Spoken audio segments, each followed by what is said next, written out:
is Todd Brinkman. I'm the assistant professor of wildlife ecology. One of the greatest assets of this university is our surroundings.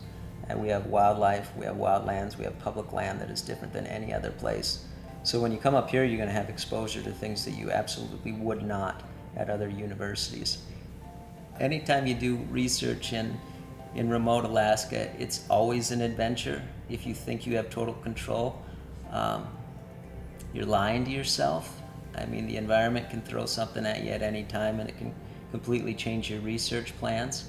What I do kind of brings together two things I really enjoy. One, studying wildlife, but the human dimension part is just having conversations and hearing what other hunters think about the way that the environment is changing or the way that wildlife are acting or how to effectively harvest wildlife. So I think a lot of people in Alaska, what they have in common, the environment, the wildlife around them, it defines them. It's a big part of their cultural identity.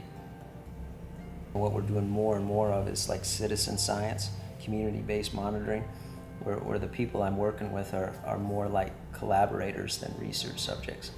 And a lot of that research involves surveys, sitting down interviews, focus group discussions, and also just trying to understand the large impacts that humans and industry are having on wildlife populations and their habitat. All my graduate students, I know that they really know their stuff when they can explain these really complex issues in simple terms.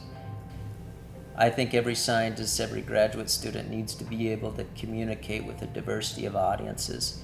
And for the students that think that this field is all about running around in the woods and chasing animals and stuff, there is still some of that, but we also spend a lot of time in front of the computer.